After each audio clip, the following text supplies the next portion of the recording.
Hey there, we hope you're keeping warm after this week's icy cold snap. Here's what we've got for you this week. The president wants the country to start talking, literally, with plans for a national dialogue. Will our collective yapping bring us together? Meanwhile, a major vaccination drive is underway to stop the spread of foot and mouth disease in livestock. Looks like John is hard at work. Also in this wrap, a shocking school shooting in Austria, Elon Musk's apology tour, and why backing Helen Zille for Joburg mayor might not be as wild as it sounds. Now let's dive into these stories and more in this week's wrap, brought to you by myself, Verashni Pillay, and the Explained Curza team. First up in your national news, President Cyril Ramaphosa launched a national dialogue on Tuesday. It will kick off in August to get South Africans talking about fixing the country's crises. The dialogue will be guided by 31 high-profile South Africans from different fields, from rugby hero Siya Kolisi to ex-NP Minister Rolf Meyer. It's meant to mirror the Codesa talks of the 90s. Critics worry it's all talk, while organizers say it's necessary with voter turnout at historic lows. Moving on, the DA wants Parliament to ensure the likes of John Hlophe can't serve again in public office. The party's Glynis Breitenbach said this week that they're working on a bill supported by NGO CASAC. A High Court ruling last week barred the MK party's Hlophe from the JSC, the body that appoints judges. He was impeached as a judge last year over trying to sway Concord justices in favor of Jacob Zuma's arms deal case. In mining, after pushback, Mineral Resources Minister Gwede Mantashe has dropped a controversial clause from a draft mining law. It would have required BEE partners for all exploration rights, even before companies strike it rich. A second tweak frees listed firms from needing his nod for control changes. Still, critics worry a remaining clause could strip companies of empowered status after black shareholders sell their stakes. A vaccination drive, meanwhile, kicked off this week for 900,000 animals to stop the spread of foot and mouth disease. This follows outbreaks in Gauteng, KZN, and Mpumalanga, while China has banned South African meat imports. Agriculture Minister John Steenhuisen blamed the country's crumbling state veterinary institution, Onderstepoort, which can no longer produce vaccines. His department is looking at public-private partnerships. And in sports, Mamelodi Sundowns are in the US for the 2025 FIFA Club World Cup, a club-based precursor to countries facing off next year. It's a weird time to be there for the African football giants. Trump's travel ban that targets several African countries is in effect, and who can forget his shithole country slur? Sundowns' first match is at midnight South African time on Wednesday against South Korea's Ulsan HD. Assistant coach Steve Kompella says the team is determined to represent all Africans. In your international news, Elon Musk apologized on X yesterday for tweets aimed at Donald Trump, saying some went too far. This reportedly follows a call between the two.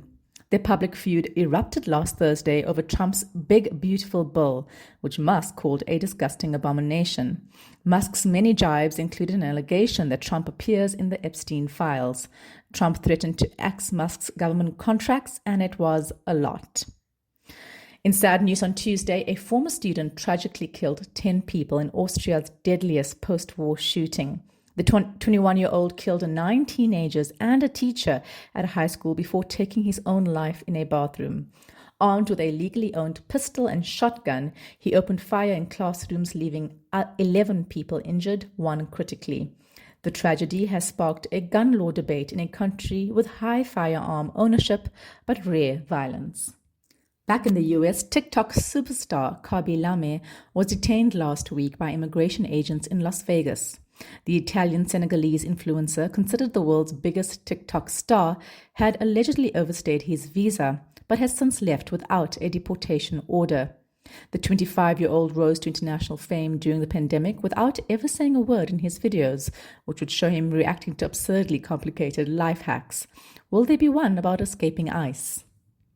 In science news, researchers at a Melbourne institute have unveiled a potential game changer in HIV treatment.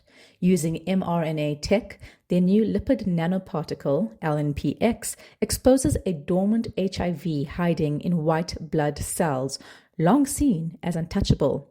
Published in Nature Communications last week, the findings are early stage with trials still years away. But the breakthrough could help us tackle a virus that claimed a life every minute in 2023. In entertainment news, the 2025 BET Awards took place on Monday in LA amid anti-ICE protests. More on this later. Kendrick Lamar snagged 5 awards, including Album of the Year, while Mariah Carey, Snoop Dogg, Jamie Foxx, and Kirk Franklin received Ultimate Icon Awards. The BET Awards honors Black artists. Over in New York, Sunday's Tony Awards, which rewards theater practitioners, marked historic firsts with category wins for both an Asian American and a non-binary actor. In your big stories, Helen Zille for Joburg mayor. Say what now?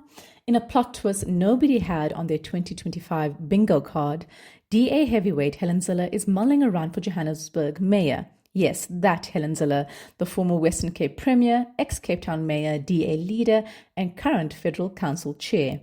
She's considering stepping in to fix Josie's crumbling infrastructure, 200 billion rand backlog and all, before the DA's Friday deadline to nominate a candidate. The announcement sparked a minor social media meltdown with strong reactions for and against. Zille told City Press that she'll do anything to save the city, painting a bleak picture of carded deployment, failing services, and administrative chaos. And to be fair, the bar is in the Mariana Trench. Since 2016, Johannesburg has cycled through 10 mayors in 9 years, with most coalitions lasting about as long as a TikTok trend. But is Zille really the solution or a symbol of the DA's nostalgia for its glory days? Analyst Ntsikelelo Breakfast told Explain Zille has proven chops, but warns of 3 red flags. She's past her prime politically, coalition politics in Joburg are a nightmare, and DA infighting could tank her chances before the race even starts. It's also a risky PR move. Zille has a history of, let's say, controversial tweets and comments on race, not ideal for leading one of Africa's most racially and economically complex cities. Some activists have already raised red flags, warning that her leadership style could inflame tensions rather than bridge them. That said, there's no denying she turned Cape Town around in the 2000s, so maybe she should repeat the magic. But Joburg is not Cape Town, and this is not 2006. The city needs fresh solutions, not just familiar faces. Is Zille the comeback queen who will fix Josie, or just another veteran overstaying their welcome? We'll know soon, but one thing's clear. The race for Joburg mayor just got very interesting. Let us know what you think. Vote in our poll on our social media channels, or drop us your thoughts at info@explain.coza. We'll be reporting back as part of our new community engagement feature. You can also read our full coverage of this on our website, explain.coza. On to sporting news. History is on the line for the Proteas this week as they take on Australia in the ICC World Test Championship final, a showdown being hyped as our most important test match since rejoining international cricket post-apartheid. As writer Daryl Bristow-Bovey put it on Twitter, it just occurred to me that if we win this, we'll be test champions in both cricket and rugby at the same time. Surely that will make us the greatest sporting nation that ever existed. The match kicked off on Wednesday at the iconic Lord's Cricket Ground in London. The match is expected to finish on Sunday, but that all depends on how the teams perform. The Proteas opted to bowl first in bowler-friendly conditions, and boy did Kagiso Rabada deliver. The fiery fast bowler took 5 wickets, rattling through the Aussie lineup to help dismiss them for 212. But SA's batting got off to a rocky start, slumping to 43 by 4 by stumps. Day 2 has so far seen Bavuma and David Bedingham begin to rebuild the innings with a gritty 64-run stand before Bavuma fell for 36. A blow, but one that had South African fans at Lord's and online still buzzing with pride. This is not just a match, it's a moment. Winning this would be South Africa's first ICC trophy in the longer format, and with $3.6 million in prize money on the line, there's a lot to play for beyond pride. Meanwhile, the fans have shown up massively, both in London and online. As Bavuma has said, to get over the line would be a massive feather in our cap, not just for these players, but for Test cricket and for the whole country. So, let's go, boys. In the US, what started as protests against immigration raids in downtown LA has exploded into a national moment. It began last Friday when ICE agents raided the city's garment district, targeting undocumented workers. Protesters quickly gathered, chanting, throwing eggs, and clashing with police. By the weekend, demonstrations had spread to working class areas like Paramount and Compton, and law enforcement responded with tear gas and rubber bullets. Though many protests were peaceful, hundreds have been arrested, and police munitions have left demonstrators and journalists injured. By Sunday, Trump unilaterally and controversially deployed nearly 300 National Guard troops. The National Guard is a unique branch of the U.S. military. It is made up of part-time soldiers who usually live and work in their communities and serve both state, in this case California, and federal government, in this case Trump's government. California's Governor Gavin Newsom, who has emerged as a political contender to Trump after these events, opposed the move. On Monday, things escalated. Officers used flashbangs, foam rounds, and tear gas to push protesters from a federal building complex. Protesters blocked traffic, and several driverless Waymo cars were torched.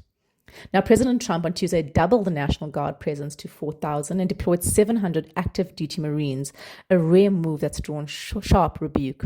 That evening, LA Mayor Karen Bass imposed a curfew from 8 p.m. to 6 a.m. after more violence and vandalism erupted. By Wednesday, the protests had entered their sixth straight day and spread nationwide, from New York to Chicago, Atlanta to Denver, with more actions planned in Seattle, St. Louis, and San Antonio. Texas Governor Greg Abbott has also deployed the National Guard, while California is suing the federal government over what it calls an unconstitutional power grab. Critics say the deployment of active duty troops on U.S. soil is an unprecedented abuse of power. Trump has labeled the protesters insurrectionists and claims he's acting to liberate L.A., language eerily reminiscent of the Insurrection Act, a rare and extreme federal power. This isn't just about raids anymore. It's about what kind of country America wants to be, and whether a president can use the military to police its streets. With the military parade planned in D.C. this weekend, the stage is set for more tension and possibly more confrontation. Finally, from elite champs to everyday heroes, the 2025 Comrades Marathon once again lived up to its title as the ultimate human race.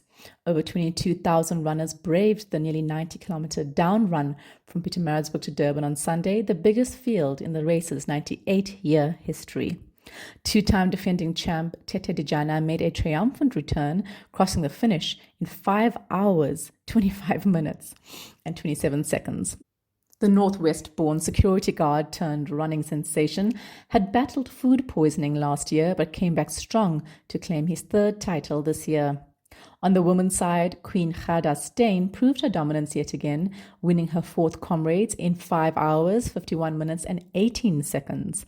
The Free State-born road warrior is based in Dubai and known for her speed, grace and infectious positivity, and is fast building a legacy as one of South Africa's favorite athletes. Dijana pocketed over 1.5 million rand and Steyn took home over 1.6 million rand, both a total for their wins across various categories. But the true spirit of Comrades lies with the masses. First-time runners described it as forced meditation and an emotional cleansing. For some, like Johannesburg novice Daniel Matuse, it was about remembering a late parent. Others, like newbie Fortunate Zokela from Kimberley, ran to prove to themselves that the impossible could be done, even when everything hurt. I started cramping at 50 kilometers, he told reporters, but pulling out was never an option, even if I had to walk here for the full 12 hours. And history was made. Johannes Mosehla, who is 83, became the oldest person ever to finish the Comrades, smashing his own record from last year. The retired teacher from Limpopo finished with minutes to spare, his steady stride, a lesson in perseverance. Meanwhile, Louis Massain at 74 crossed the line for a record 50th time, a feat unmatched in Comrades history. That's half a century of ultra-marathoning. It wasn't perfect. One runner briefly went missing, she was found safe but ill, and critics slammed the chaotic finish and botched gun start. The race deserves better, one columnist argued, pointing to Comrades growing pains ahead of its 100th edition in 2027. Still, no deaths were reported and over 6 million rand was raised for charity. Not bad for a Sunday jog. That's it from us at The Wrap, an award-winning product of Explain.coza. Simple news summaries for busy people. Remember to share the love. Tell your friends to sign up at explain.coza/subscribe. Till next time, goodbye from the team.